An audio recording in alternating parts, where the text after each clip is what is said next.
อ้เสียงกีตาร์โหดโหดดูดันกันนะอันนี้สิพาสุขุสุคนหลายๆคนได้เห็นระบอกคลิปหนึ่งของเด็กไทยที่ไปสร้างสื่อในเวทีระดับโลกอย่างอเมริกันก็อตทาเลนต์นะทุกคนที่เด็กไทยเพิ่นไปเขาแข่งขันห้องเพลงแบบหลายๆคนหรือว่าคนในห้องหันถือว่าพากันโฮห้องแบบเสียหนองแบบเต็มทีเลยทุกคนที่ว่าบ่แม่นใส่มาเห็นคลิปนี่ป้ารู้สึกแบบคนลุกนะรู้สึกแบบหนองเก่งอะลิรู้สึกว่าป้าเป็นดาวดวงใหม่ของเมืองไทยเลยหนองคนนี้ซึ่งว่ามาเห็นคลิปที่ว่าส่อง TikTok ที่ว่าเขาจะเอาลงนี่เนาะป้าทุกคนอยากให้ทุกคนได้เห็นในคลิปนี้สำหรับผู้ใดที่ว่ายังบ่ทันได้เห็นซึ่งว่าบ่แม่นใส่ได้เห็นก็รู้สึกแบบว่า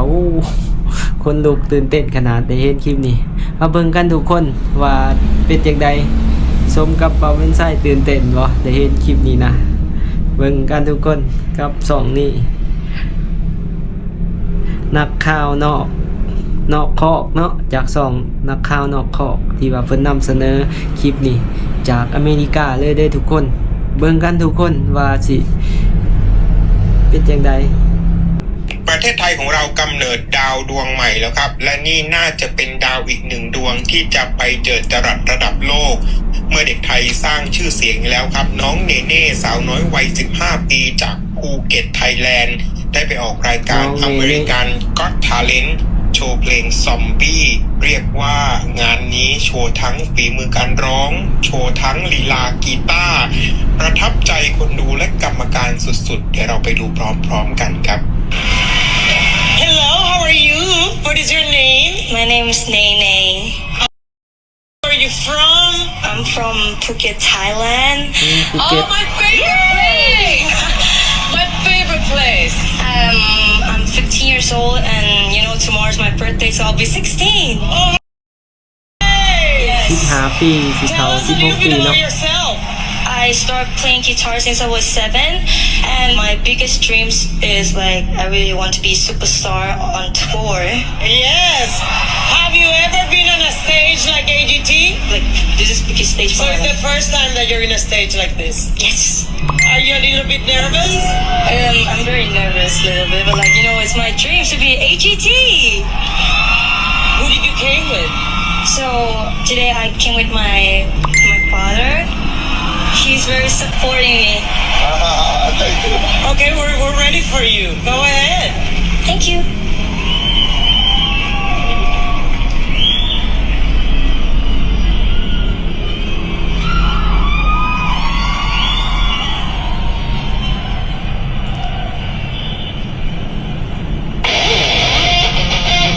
โอ้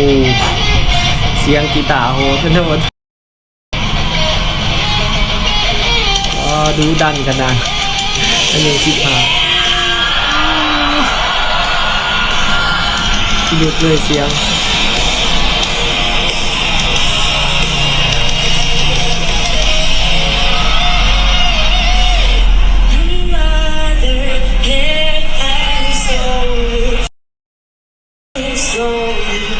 เสียงเกิน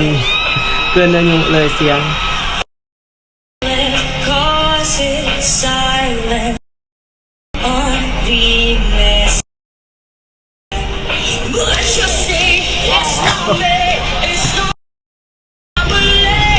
คนในห้องแบบ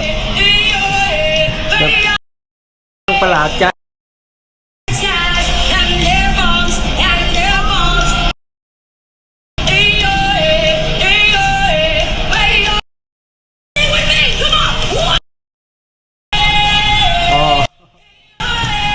ของนำเบิ้ลเลย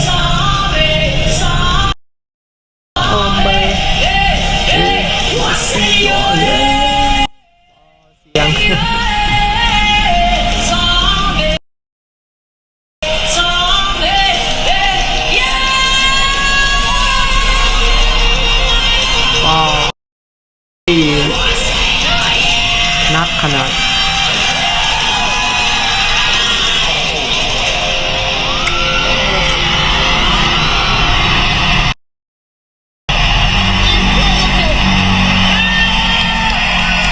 คนแบบคนลุกเลย ภูมิใจ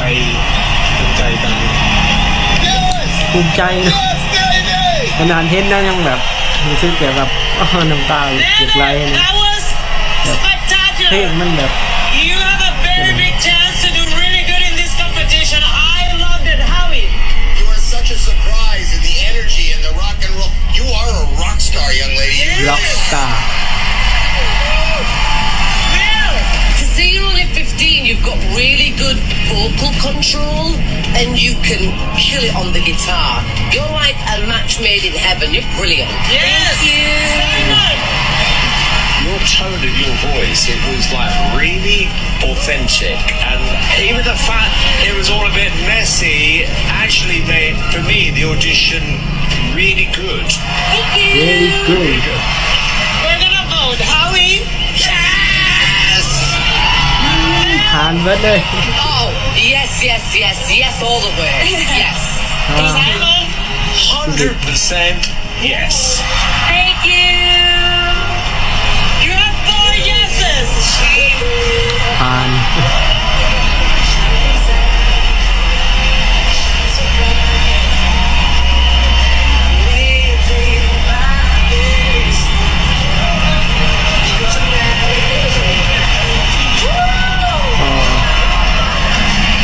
That was สุดยอดเลย ประเทศไทยของ เบิ่งแล้วก็ปลื้มแทนพ่อแม่ของน้องเลยเนาะถือว่าป้าเก่งอลีเสียงเกินอายุเลยทุกคนเฮาเบิ่งนี่รู้สึกแบบมันดนตรีแบบมันหนักแล้วก็มันแบบว่ามันกระตุ้นขนาดเนาะมันรู้สึกแบบว่าป้าคนลุกเลยนะทั้งเสียงทั้งดนตรีหยังลิ้นแบบว่าเข้ากันแล้วก็แบบว่าจังได๋บ่เคยได้ยินคนร้องเพลงแบบว่าสไตล์แบบว่านักแบบว่า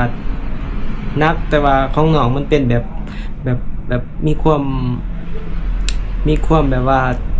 คันแม่นของกินกันทั้งเผ็ดทั้งหอนนั่นน่ะทุกคนแบบว่าทั้งแซ่บมันนะมันเป็นแบบนั้นแหละโอ้สุดยอดเนาะก็ถือว่าเป็นคลิปทำอีทเนาะใน2ที่บ่าวแม่นใส่มาลงแบบนี้หลังจากมาเห็นอยู่ในคลิปนี้ก็รู้สึกป้าอยากนำเสนอขนาดในคลิปนี้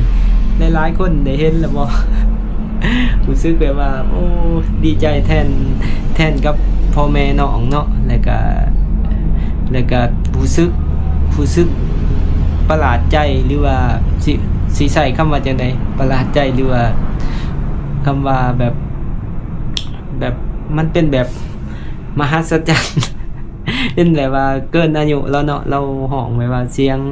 สุดยอดเลยแต่ว่าสำหรับคลิปนี้เนาะบ่ฮู้ว่าสิติดลิขสิทธิ์หรือบ่เพราะว่าเฮา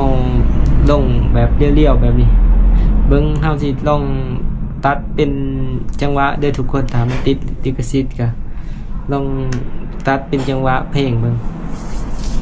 ก็สิประมาณนี้ทุกคนถือว่าเป็นอีกคลิปหนึ่งที่บ่าวแม่นใส่ได้เห็นแล้วก็รู้สึกแบบคนลุกแล้วก็อยากเอามานำเสนอให้ทุกคนได้เบิ่งได้ชมนำกันดีใจแทนพี่น้องชาวไทยเนาะได้มีดาวดวงใหม่ที่กำลังจะเจิดจรัสขึ้นในวงการเพลงหรือว่าวงการบันเทิงอีกได้นี่เราอยู่ภูเก็ตเนาะอยู่ภูเก็ตนี่บ่ฮู้ว่าเพิ่นไปศึกษาอยู่ทางอเมริกาหรือบ่จึงได้เข้าไปเวทีอเมริกันก็อตทาเลนต์นี่เนาะเวทีนี้ถือว่าเป็นเวทีที่ว่า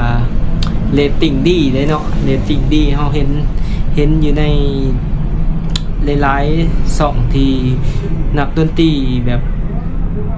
คนเขาแข่งขันเก่งๆระดับโลกที่เขาไปโชว์มันค้างว่าแบบคนทั่วโลกเบิ่งเนาะทุกคนถือว่าเป็น2ที่ว่าคนยอมรับแล้วก็มีคนเบิ่งหลายถือว่าเป็นรายการระดับโลกที่ว่าน้องได้ไปแสดงความสามารถถือว่าเป็นสิ่งที่น่าภูมิใจหลายเนาะที่น้องไปสร้างชื่อเสียงแบบนี้ก็ประมาณนี้ทุกคนสำหรับในคลิปนี้ถ้าผู้ใดมักคลิปนี้ก็อย่าลืมกดไลค์กดแชร์กด Subscribe เพื่อเป็นกำลังใจให้กันเด้อทุกคนและตอนนี้บ่าวแม่นใส่ก็ต้องขอกล่าวคำว่าขอบใจแล้วก็สวัสดี